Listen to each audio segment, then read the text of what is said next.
আমার নাম মোহাম্মদ মুন্তাকিম ইসলাম মাহি। তোমাদের মূলত আরও একটা ক্লাসে আমি স্বাগতম জানালাম, অর্থাৎ রমজান মাসের এই পর্বটি, এটা কি স্পেশাল পর্ব রমজান মাসে। কারণ আমরা মূলত এই রমজান মাসে কয়েকটা, এই যে আমি কিন্তু শ্রেণীবিন্যাসে তোমার এই প্রথম অধ্যায়টা কিন্তু শেষ করে দিলাম। প্রয়োজনীয়তা কিন্তু সহজ জিনিস, ওই যে গণ প্রজাতি এগুলো কিন্তু তোমরা সবাই পাবা। তাই আমি তোমাদের ডাইরেক্ট 6টা প্রশ্ন সম্পর্কে আজকে আলোচনা করবো, 6টা গুরুত্বপূর্ণ, যেগুলো বোর্ডে ততোধিকবার এসেছে এবং এগুলো বোর্ডের প্রশ্ন এবং বোর্ডে আসছে, তাই আমি তোমাদের এই প্রশ্নটা সম্পর্কে তোমাদের এগুলো জানাবো। আসো, প্রশ্ন নম্বর 4। দেখো এখানে 3টা চিত্র দেওয়া আছে। দেখো এখানে কি তিনটা চিত্র দেওয়া আছে, যার মধ্যে এই যে এক্স চিত্র এবং ওয়াই চিত্র, অর্থাৎ এই দেখো তোমরা যদি দেখো এই যে এক্স চিত্র এবং ওয়াই চিত্র দুইটা একই রকম নলাকার। তাহলে কোনটা তোমরা এখন ভাববা? আচ্ছা, আমরা প্রথম থেকে আসি। তোমার এটা হচ্ছে কুবোর্ড 2019, অর্থাৎ এটা হলো কুমিল্লা বোর্ড 2019 সালের একটা প্রশ্ন। বলেছিল সিলেট্রন কাকে বলে? নিডারিয়া পর্বের প্রাণীদের যে আবরণ, দেহের গহ্বর আবরণকে সিলেট্রন বলে। আমি আবার বলি যে নিডারিয়া পর্বের প্রাণীদের দেহের গহ্বরের আবরণকে সিলেট্রন বলা হয়। আমরা একটা লাইন পড়বা, তোমরা লেখা ছিল ইতিপূর্বে নিডারিয়া পর্বের প্রাণীরা সিলেন্ড্রন নামে পরিচিত। তাহলে এই যে সিলেন্ড্রন কাকে বলে হয়ে গেল যে নিডারিয়া পর্বের প্রাণীদের একটি আবরণকেই সিলেন্ড্রন বলা হয়। তোমরা পেয়ে গেলাম, এটা এক কথায় উত্তর। খ দেখো, অনেক সহজ। সাপকে কেন সরীসৃপ বলা হয়? সাপকে কেন সরীসৃপ বলা হয়? মূলত সাপ বুকে ভর দিয়ে চলে এবং তাদের ত্বক আইস ও শুষ্কযুক্ত। এদের আইস এবং শুষ্কযুক্ত ত্বক, এবং এছাড়া এরা বুকে ভর দিয়ে চলে এবং এদের মূলত 2 পায়ে 5টি করে নখরযুক্ত আঙ্গুল থাকে। এসব বৈশিষ্ট্যের মিলনের কারণেই তারা মূলত সরীসৃপ প্রাণীর অন্তর্গত। তাহলে তোমাকে প্রথমে এই যে 2 নম্বরের প্রশ্ন কিভাবে লিখতে হয়, এই যে 2 নম্বরের প্রশ্নে এক লাইনে আগে হেডলাইনে লিখতে হবে যে মূলত এরা বুকে ভর দিয়ে চলার কারণেই এরা সরীসৃপ। শেষ। এভাবে তোমরা খ নাম্বার প্রশ্নটা লিখে দিলা। এটা কোনো ডাজেন্ট ম্যাটার তোমাদের কাছে, আমার মনে হয় তোমরা অনেক প্রশ্ন দিচ্ছ। গ, যেটা বলছিলাম এই কুয়েত বোর্ডের যে 2019 অর্থাৎ কুমিল্লা বোর্ডের যে প্রশ্ন, এই যে এক্স অঙ্গটির নাম হচ্ছে কি বলতো? এক্স যে অঙ্গটি, এটার নাম কি? এটা মূলত অ্যানেলিডার অন্তর্গত, অর্থাৎ এইটা হচ্ছে অ্যানেলিডার অন্তর্গত। ওয়াইটা হচ্ছে কি? গোলকৃমি, যেটা প্লাটি হেলমেন্থিসে আমরা পড়ছিলাম, গোলকৃমি। এইটার অংশ হচ্ছে এইটা গোলকৃমি, আর জেডটা হচ্ছে হাইড্রা। তাহলে তোমরা আবার পড়ো, দেখো কি বলছি আমি, যে এক্স চিহ্নিত অঙ্গটি হচ্ছে কি তোমার অ্যানালিডার অন্তর্গত, ওয়াইটা হচ্ছে নেমাটোডার অন্তর্গত, জেডটা হচ্ছে হাইড্রার অন্তর্গত। আমি সরি টু সে বলতে ধরছিলাম ওয়াইটা হচ্ছে প্লাটিহেলমিনথিস, তবে ওয়াইটা প্লাটিহেলমিনথিস না, ওটা যকৃৎ কৃমি। তো সরি টু সে, এটা হচ্ছে ওয়াই নাম্বারটা কি তোমাদের হলো বিশেষ বৈশিষ্ট্যপূর্ণ অঙ্গ, সেটার নাম হলো কি নেমাটোডা। আচ্ছা, তাহলে আমরা গড়ায় আসি যে এক্স প্রাণীটির বৈশিষ্ট্য ব্যাখ্যা করো। এই যে এক্স প্রাণীটি একটু যদি দেখাই তোমাদের, এই যে এক্স প্রাণীটি, এই যে এক্স প্রাণীটি অ্যানালিটা, দেখি মনে হচ্ছে একটা এল শেপের অংশ অ্যানালিটা। তুমি বলো, এখানে আমরা লিখবো যে এক্স চিহ্নিত প্রাণীটির নাম হলো, বা এক্স চিহ্নিত কি বলছে, এক্স চিহ্নিত কি বলছে তোমাদের? হ্যাঁ, এক্স চিহ্নিত প্রাণীটির নাম হলো অ্যানালিটা। এটি মূলত অমেরুদণ্ডীহীন পর্বের প্রাণীদের অন্তর্গত হলো, এবং এই প্রাণীটি হচ্ছে এদের বৈশিষ্ট্যগুলো নিম্নে উল্লেখিত করা হলো। তাহলে তোমাদের এদের বৈশিষ্ট্য তুমি কি কি বলেছিলাম? যে দেহ নলাকার ও পুরু ত্বক দ্বারা আবৃত। এই যে দেহটা নলাকার এবং পুরু ত্বক দ্বারা আবৃত করেছিলাম, আমি প্রথম ক্লাসে তোমাদের বলেছিলাম। তারপরে বলেছিলাম পৌষ্টিক নালী সম্পূর্ণ এবং মুখ পায়ু ছিদ্র উপস্থিত বলেছিলাম। সংবহন তন্ত্র অনুপস্থিত কিন্তু শ্বসনতন্ত্র উপস্থিত, এটা বলেছিলাম তোমাদের। এবং এদের যে এই যে সম্মুখ ভাগ থেকে পশ্চাৎ ভাগ পর্যন্ত এরা কি বিস্তৃত।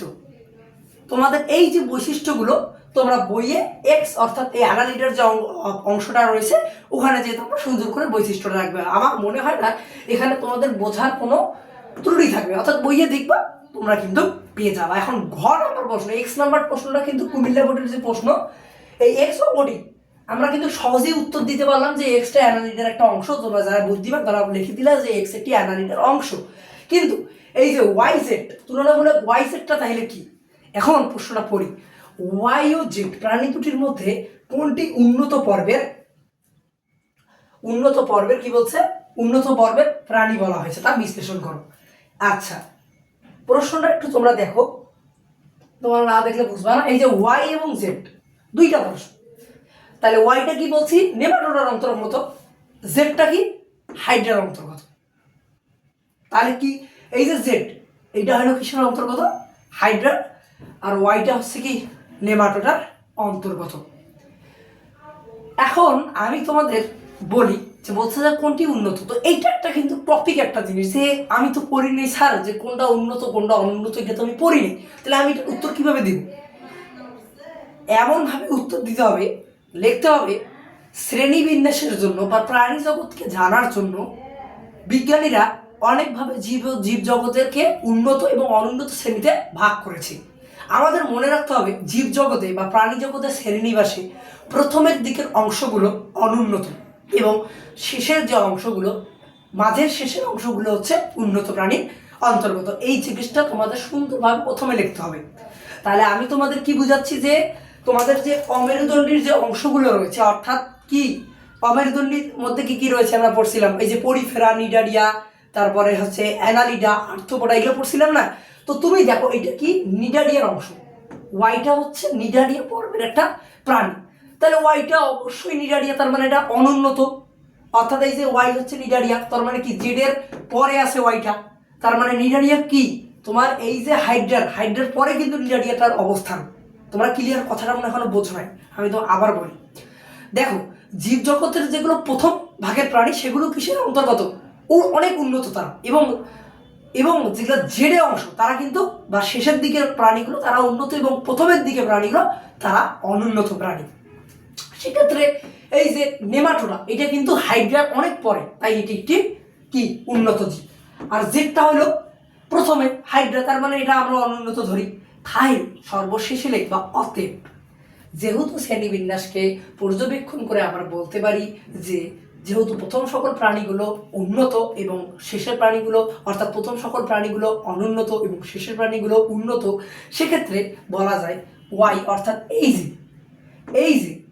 এইটা হলো কি তোমার এই গোলকৃমিটা হলো কি তোমার হচ্ছে আপনার কি বলে উন্নত শ্রেণীর অন্তর্গত। তাহলে তোমাদের এই জিনিসটা খুবই গুরুত্বপূর্ণ। এখানে কিন্তু তোমরা অনেকে লিখবা যে দেখো অনেকে বৈশিষ্ট্য লিখবে। হ্যাঁ, তোমাদের আবার মনে রাখতে হবে এখানে বৈশিষ্ট্য লেখা যাবে, বৈশিষ্ট্য লিখলে যে মার্ক কাটবে এমন কোনো কথা না। কিন্তু তোমরা এখানে কেন বৈশিষ্ট্য দিতে যাবে? কারণ তোমাদের বলেছি যে ওয়াই ও জেড প্রাণী দুটির মধ্যে কোনটি উন্নত। তাহলে তুমি সহজ বাংলায় বুঝলে যে ওয়াই যেহেতু হাইড্রা যেহেতু পরে, হাইড্রা কি আগে, কিন্তু দেখো পরিফেরা নিডারিয়া, যে নিডারিয়া কিন্তু অংশ এটা। তাহলে পরিফেরার পরে কি নিডারিয়া, প্লাটিয়াল মেন্দিস, তাহলে নিডারিয়া 2 নাম্বার। আর ওয়াইটা সে কোথায়, নেমাটোডা সে মনে করো কোথায় গেছে, তাহলে এইটা কি পর্যবেক্ষণে উন্নত। তোমরা কিছু কিছু বৈশিষ্ট্য ওখানে লিখতে পারো। তাই এই যে কুমিল্লা বোর্ডের এই প্রশ্নটা কিন্তু খুবই গুরুত্বপূর্ণ, অর্থাৎ এই যে কুমিল্লা বোর্ডের এই প্রশ্নটা তোমাদের আসতে পারে। তাই আমি তোমাদের এইটাকে বিশেষ বৈশিষ্ট্যের মধ্যে এই অংশটাকে রাখছি। তাহলে এই প্রশ্নটা তোমরা সহজে বুঝলাম যে ওয়াই ও জেড এর মধ্যে কোনটি উন্নত। তাহলে যারা আগে থাকে তারাই অনুন্নত, এবং যারা পিছনে বা শেষের দিকে থাকে তারাই উন্নত জীব। এইটুকু মাথায় রাখলে এইটা প্রশ্ন কোনো তোমার কাছে বিষয় না আমি মনে করি। ইনশাল্লাহ সেটা আল্লাহ ভরসা বাকিটুকু। আচ্ছা, পরের প্রশ্ন আসো তোমাদের। আরেকটা প্রশ্ন করছি, এটা তোমাদের হচ্ছে আরেকটি প্রশ্ন। এটা তোমাদের মূলত 6টা আমি নিয়েছিলাম, তার মধ্যে আরেকটা গুরুত্বপূর্ণ প্রশ্ন হচ্ছে এটা। দেখা যাচ্ছে কি তোমাদের মধ্যে? দেখা যাচ্ছে না। তোমাদের হচ্ছে আরেকটা বিশেষ বৈশিষ্ট্যপূর্ণ প্রশ্নের মধ্যে এটা একটা বৈশিষ্ট্যপূর্ণ প্রশ্ন। উল্টা করে দিলে তাহলে দেখতে পারতাম।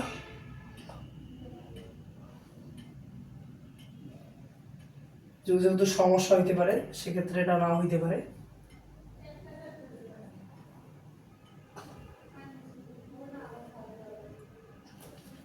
আচ্ছা বাদ দাও, তোমরা দেখো দেখি এই ক্ষেত্রে তোমরা কি জিনিসটা দেখতে পারো? আচ্ছা যেহেতু উল্টো হয়ে যেতে পারছে। হ্যাঁ, আচ্ছা তোমরা এইভাবে দেখো। আচ্ছা দেখো, আমি প্রশ্নটা সোজা বরাবর দেখাচ্ছি, যেহেতু আমার একটু সমস্যা হচ্ছে, তাইলে আমি এইভাবেই দেখাই তোমাদের, একটু সমস্যা যেহেতু হচ্ছে। আচ্ছা, তোমাদের আমি একটু জুম করে দেখাই, তাহলে তোমরা সহজে বুঝতে পারবা। দেখো এখানে 3টা চিত্র আছে, প্রশ্নটা 5 নম্বর একটা প্রশ্ন, হাইড্রা, কেঁচো, চিংড়ি। এবং তোমাদের আমি যেহেতু একটু উল্টো হয়ে গিয়েছে জিনিসটা, তাই প্রথম প্রশ্নটার নাম হচ্ছে শ্রেণীবিন্যাস কাকে বলে। প্রশ্ন তোমাদের দেখার দরকার নেই, আমার কথাটাই শোনো। শ্রেণীবিন্যাস কাকে বলে, এইটা একটা তোমাদের এখানে প্রশ্ন। তাহলে সুন্দরভাবে বা প্রাণী জগৎকে জানার জন্য সুন্দর ও সুশৃঙ্খলভাবে অল্প সময় অধিক প্রাণী জানার যে কি প্রক্রিয়াটাই রয়েছে, সেটি হলো শ্রেণী বিন্যাস। তাহলে কি সুন্দরভাবে অল্প সময় জানার জন্য যে প্রয়োজনটি রয়েছে বা যে প্রক্রিয়াটি রয়েছে, সেটি কি শ্রেণীবিন্যাস। তোমরা এটা সহজে পেয়ে গেল। এখন আসো, এই যে নিডোসাইট, হাইড্রার বৈশিষ্ট্যপূর্ণ কোষ কেন, তোমাদের আমি এখন নিডোসাইট সম্পর্কে একটু বলি। নিডারিয়া পর্বে প্রাণীদের বিশেষ বৈশিষ্ট্যপূর্ণ কোষকে বলা হয় নিডোসাইট। মূলত তাদের নিডারিয়া মূলত 2টি ভ্রূণীয় কোষস্তর থাকে, যা প্রথমটি হচ্ছে অ্যাক্টোডাম, দ্বিতীয়টি হচ্ছে অ্যান্ডোডাম। এই অ্যাক্টোডামে বিশেষ বৈশিষ্ট্যপূর্ণ এক ধরনের কোষ থাকে যার নাম নিডারিয়া। সেটি তাদের শিকার ধরা, আত্মরক্ষা, চলন করা এবং কি তাদের যে সংবহন, এইটাতে তারা কি করে ভূমিকা রাখে। তার মানে মূলত তাদের চলাচল, শিকার ধরা, আত্মরক্ষা ইত্যাদিতে সাহায্য করাই মূলত, এই কারণেই আমরা নিডোসাইটকে বলি একটি বৈশিষ্ট্যপূর্ণ কোষ। আচ্ছা, এবার আসো, এ ও বি প্রাণীদের মধ্যে পার্থক্য নিম্নরূপ ব্যাখ্যা করো। তোমাদের এই যে এ ও বি প্রাণীর মধ্যে, এই যে এ ও আর বি পর্বের প্রাণীদের পার্থক্য নির্ণয় করো। তোমাদের দেখো এ আর বি প্রাণী কি কি, একটা হাইড্রা, এই যে হাইড্রা, কেঁচো, হাইড্রা এবং কেঁচো। তাহলে এ আর বির মধ্যে কি বলছে, পার্থক্য নির্ণয় করতে বলছে। তাহলে পার্থক্যটা কিভাবে নির্ণয় করবা, দেখো এ হচ্ছে হাইড্রা, বি হলো কেঁচো। কেঁচো কোন অংশের অন্তর্গত বলতো, কেঁচো হইল নেমাটোডার অন্তর্গত, অর্থাৎ যার আগের নাম নেমাথেল মিনথেস, এই অংশের সে কি অন্তর্গত। তাহলে এই যে কেঁচো হচ্ছে কি নেমাটোডার অন্তর্গত। তাহলে তোমরা সহজ দিয়ে এখন লিখতে পারো যে হাইড্রাটা তাহলে কি মূলত লিখবা যে হাইড্রা মূলত নিডারিয়া কোষের অন্তর্গত এবং কেঁচো মূলত নেমাটোডার অন্তর্গত। সেক্ষেত্রে তাদের বৈশিষ্ট্য লিখবা, হাইড্রার বৈশিষ্ট্য লিখলা, এদের দেহে 2টি ভ্রূণীয় কোষস্তর দ্বারা আবৃত, একটি অ্যাক্টোডাম, একটি অ্যান্ডোডাম। অ্যাক্টোডামের মধ্যে তোমার নিডোসাইট নামক একটি বৈশিষ্ট্যপূর্ণ কোষ থাকে, যা তার সাহায্যে তারা কি করে চলন, আত্মরক্ষা, সংবহন এবং শিকার করা, শিকার ধরা ইত্যাদি কাজ করে থাকে। এছাড়াও নিডারিয়া পর্বের প্রাণীরা একসময় সিলিন্ডার নামে পরিচিত ছিল। হাইড্রা শেষ। এখন বি আসো, কেঁচো। কেঁচো মূলত নেমাটোডা পর্বের, নেমাটোডা পর্বের আগের নাম ছিল নেমাথেল মিনথেস, বা এটাকে নেমাথেল মিনথেসও বলা হয়। মূলত নেমাটোডা পর্বের বৈশিষ্ট্য কি, এখানে মূলত সিটা থাকে। সিটা মূলত আপনার জোকে থাকে না, কিন্তু সিটা মূলত কেঁচোতে থাকে, এটা লিখবা। তারপরে মনে করো লিখবা যে এরা প্রতি খণ্ডে বিভক্ত, এটা লিখলা। তাহলে তোমার বইয়ে কেঁচোর মনে হয় কয়টা, তিনটা মনে হয় বৈশিষ্ট্য আছে। এই 3টা বৈশিষ্ট্য আর এখানে 3টা বৈশিষ্ট্য লিখলেই তো তোমাকে 3-এ 3 মনে হয় স্যার দিয়ে দিচ্ছে। তাহলে এটা কোনো প্যারা নেওয়ার কোনোই দরকার নেই।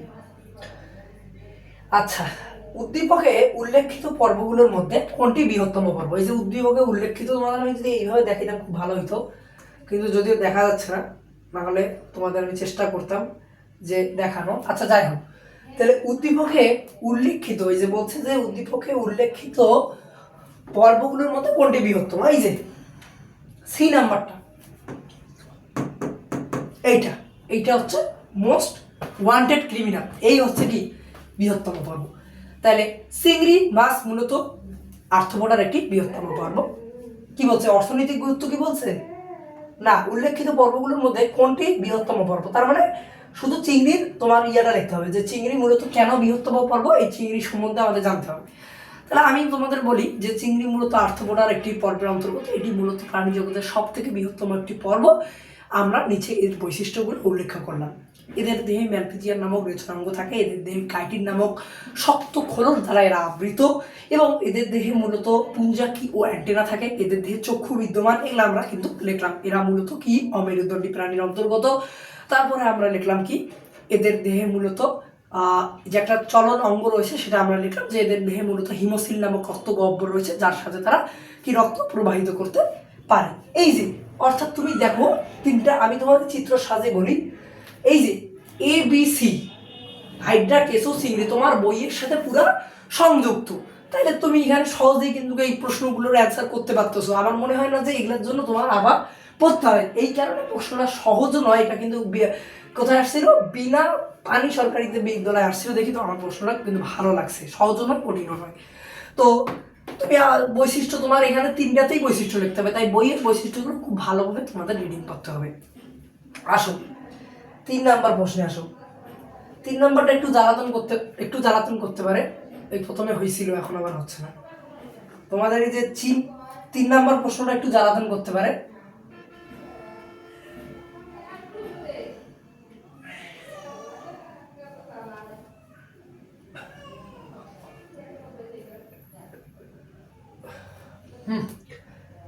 হয়েছে, আলহামদুলিল্লাহ আমি করতে পেরেছি এইভাবে। আচ্ছা তাহলে হইলো। এখন তোমাদের এই যে 7 নম্বর একটা প্রশ্ন আছে, দেখো কি বলছে, একটু জুম করে দেখাই। আচ্ছা 3টা চিত্র দিয়েছে, সি হর্স, হাঙ্গর, কেঁচো।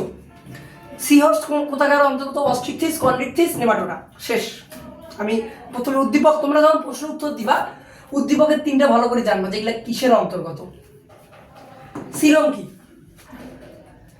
বহুকোষী প্রাণী ও বহুকোষী প্রাণীদের মধ্যবর্তী বা বহুকোষী প্রাণীদের একটি কি থাকে, পর্দা, ও দেহ প্রাচীরের মধ্যবর্তী স্থানে যে পর্দা বা যে নরম পর্দা দ্বারা আবৃত তাকেই সিলম বলে। অর্থাৎ এটা বহুকোষী প্রাণী এবং মধ্যবর্তী যে দেহ গহ্বরটি রয়েছে, বহুকোষী প্রাণীদের যে দেহ গহ্বরে নরম পর্দা রয়েছে তাকেই সিলম বলা হয়।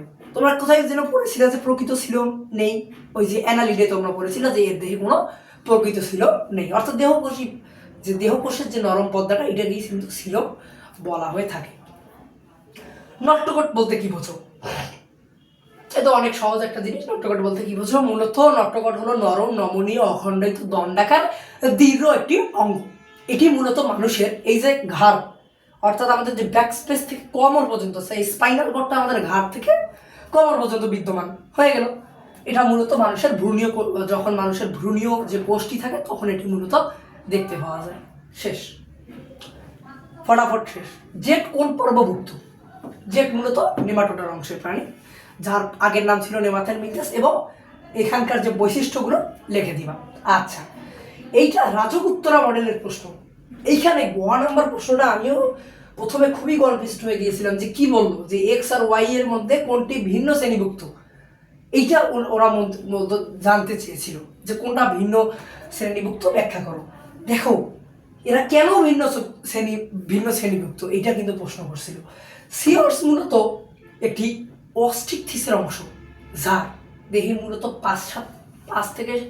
যার দেহে মূলত প্রায় 4 জোড়া কি থাকে, তোমার কি যে কানের যে কানকু আছে এটা থাকে তাদের, 4 জোড়া খোলস দ্বারা আবৃত। এবং এদের কঙ্কালটা কি, তরুণাস্থিময়, অর্থাৎ এদের হইল তরুণাস্থিময় মানে স্কেলেটন কার্টিলেজ। এবং এই সি হর্স মূলত স্বাদু প্রাণীতে বসবাস করে, স্বাদু পানিতে এরা কি করে, বসবাস করে। এদের দেহে বিভিন্ন ধরনের আইস বিদ্যমান, অর্থাৎ এই সি হর্স মানে হলো ইলিশ লেখলে তো ছাত্ররা পাওয়া যেত, তাই সি হর্স লেখছে।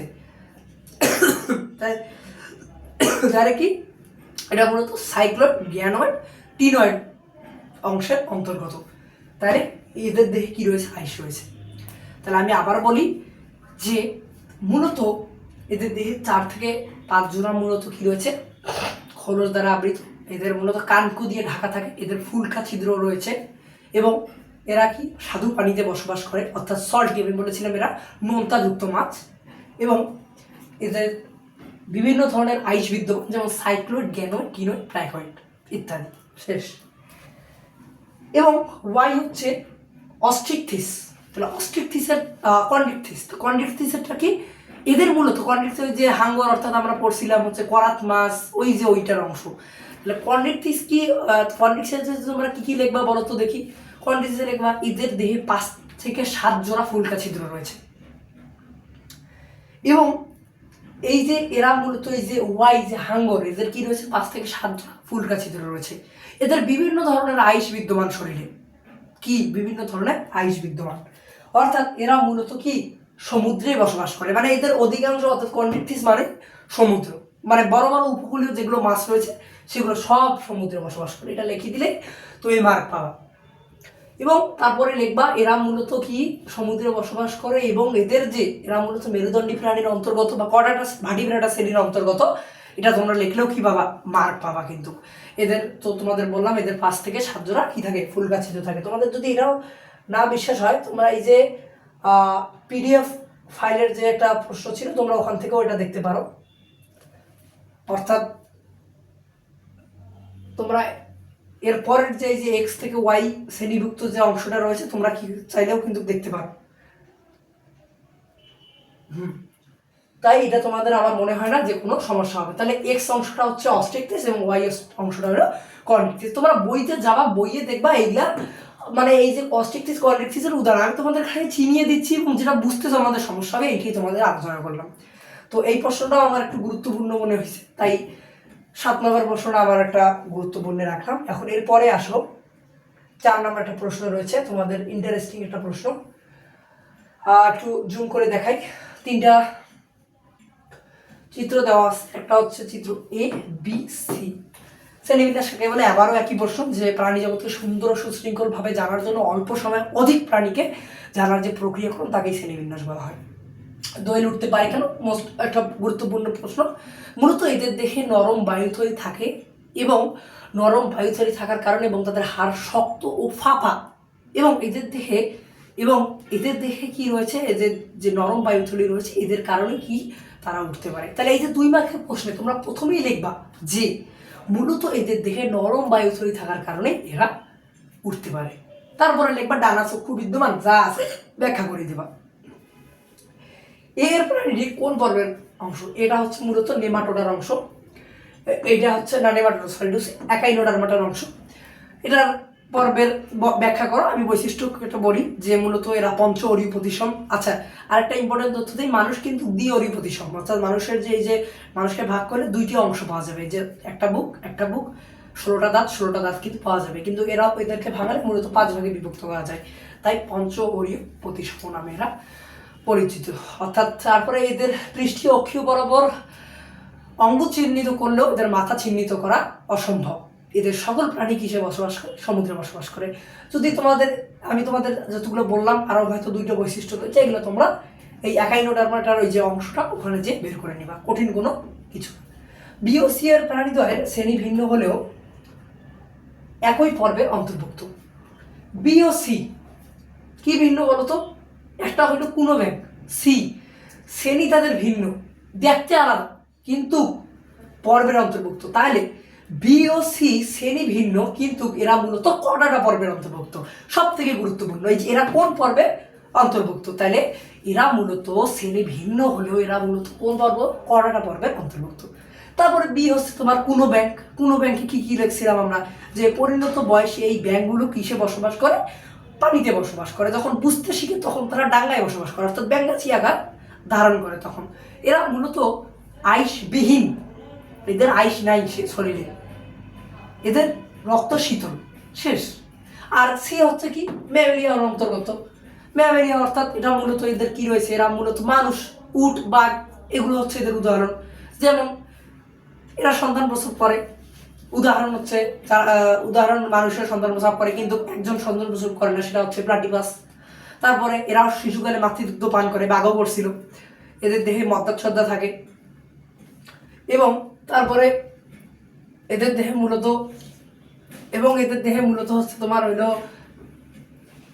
এদের দেহে মূলত আপনার হইলো এই যে কি বলে, আর এদের দেহে মূলত আপনার হচ্ছে এই যে এদের দেহে মূলত আপনার হচ্ছে এদের দেহে মূলত আপনার হচ্ছে ম্যামেলিয়া পর্বের এবং এদের একটি মেরুদণ্ড থাকে। মনে রাখতে হবে প্রতিটা প্রাণীর এদের হচ্ছে হৃৎপিণ্ড 4 প্রকোষ্ঠ, অর্থাৎ এদের যে ফুসফুস এটা হলো 4 তীব্রতা। পেরিকার্ডিয়ামের যে 2টা অংশ, পেরিকার্ডিয়ামের যে অংশগুলো যেমন ওখানে অ্যান্ডোডাম আছে, অ্যাক্টোডাম আছে, ওই অংশগুলোই মূলত এখানে তোমাদের লিখতে হবে। তারপরে তোমার 4 জোড়া দাঁত অবস্থিত, যেমন কর্তন দাঁত, পেষণ দাঁত, ছেদন দাঁত এবং অগ্রবেশন দাঁত, যেটা চিবাইতে সাহায্য করে সেই দাঁতটা। এদের দেহতে মূলত দুই পাশে 16টি করে দাঁত থাকে, অর্থাৎ মোট 32টি দাঁত এদের শরীরে বিদ্যমান। এটা মূলত চট্টগ্রাম বোর্ড 2018 সালের একটি প্রশ্ন, অর্থাৎ এই প্রশ্নটিও কিন্তু অবশ্যই একটা গুরুত্বপূর্ণ প্রশ্ন। এরপরে 18 নম্বর একটি প্রশ্ন রয়েছে, এখানে একটি মাছের ছবি দেখা যাচ্ছে, সেটি হলো ইলিশ মাছ, এবং 2 নম্বরটা অ্যাসিডিয়ার অন্তর্গত এবং 3 নম্বরটা আবারও ম্যামিলিয়া পর্বের প্রাণী। দেখো সিলেন্ড্রন কাকে বলে? সিলেন্ড্রন কি আমি বলেছিলাম যে নিডারিয়া পর্বের আমরা যে নিডারিয়া পর্বের প্রাণীদের একটি অধিক বৈশিষ্ট্যপূর্ণ অংশটি কি? সিলেন্ড্রন, বা প্রাণীদের আস্তরণকেই সিলেন্ড্রন বলা হয়। নট্যকট ও মেরুদণ্ডের মধ্যে পার্থক্য কি? নট্যকট মূলত নরম নবনীয় দণ্ড, দীর্ঘকার এবং অখণ্ডিত একটি অংশ, কিন্তু অতঃপর মেরুদণ্ড হলো একটি কি? এই যে আমাদের মেরুদণ্ড, এই মেরুদণ্ডটা মূলত কি? এটা হচ্ছে দৃঢ়, এটা দৃঢ় এবং এটাতে মূলত অনেক শক্তি, অর্থাৎ এটা দৃঢ় এবং অসমাহিত, অর্থাৎ ভাঙানো যায়, প্রতিটা অংশে ভাঙানো যায় এবং কি অধিক শক্তিশালী একটি বা নরম, মেরুদণ্ড কিন্তু নরম হয়, সেই নরম অংশটি হচ্ছে তোমার মেরুদণ্ড।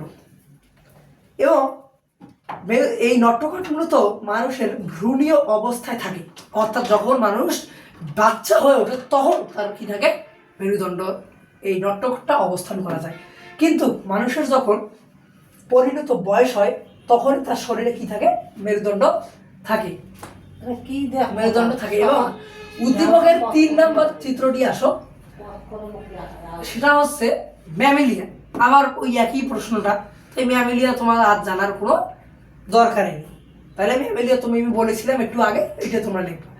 এখন দেখো সকল প্রশ্ন দেখি, সকল মেরুদণ্ডী প্রাণী কর্ডাটা, কিন্তু সকল কর্ডাটাই মেরুদণ্ডী নয়। উদ্দীপকের 1 ও 2 এর চিত্রের আলোকে দেখো, এই যে চিত্র 1 নাম্বার যে একটা আমি বলি, দেখো এই যে চিত্র 1 আর 2, তাহলে চিত্র 1 আর 2 দেখো, এই যে কর্ডাটা সকল প্রাণী কি কয়? কর্ডাটা কিন্তু সকল প্রাণী মেরুদণ্ড নয়, এটা একটু বোঝার প্রশ্ন। তাই এই যে অনেক কর্ডাটা রয়েছে যাদের কি শুধু ভ্রূণীয় অবস্থায় মেরুদণ্ড থাকে। তোমাদের বলছিলাম যে নট্যকটের বৈশিষ্ট্য কি? এদের ভ্রূণীয় অবস্থায় মেরুদণ্ড থাকবে, কিন্তু তারপরে থাকলে থাও, না থাকলে বাড়ি যাও, ওটা কোনো দেখার বিষয় না। এটা হচ্ছে তেমন।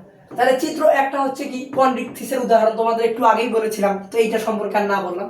আর 2টা গুরুত্বপূর্ণ, যেটা অ্যাসিডিয়া, অর্থাৎ এইটা মূলত হইল অ্যাসিডিয়ার অংশ, যেটা এটার নাম কিন্তু অ্যাসিডিয়া। এই যে অ্যাসিডিয়ার অংশ হইলো এইটা, অ্যাসিডিয়ার অংশ এইটা হইলো।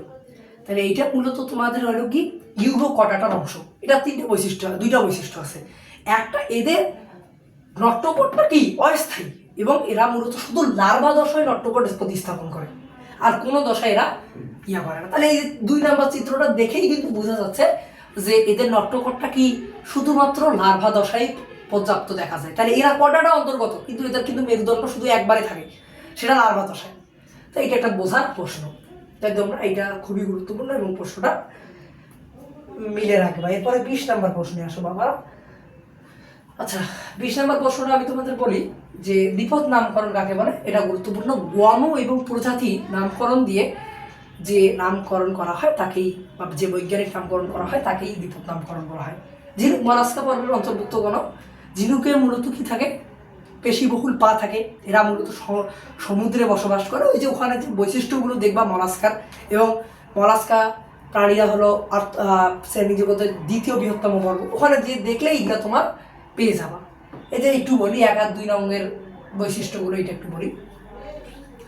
একটা হলো চিংড়ি, 2 হলো ইলিশ। মূলত চিংড়ির দেহে পুঞ্জাক্ষী অ্যান্টেনা থাকলেও ইলিশের দেহে মূলত কি থাকে?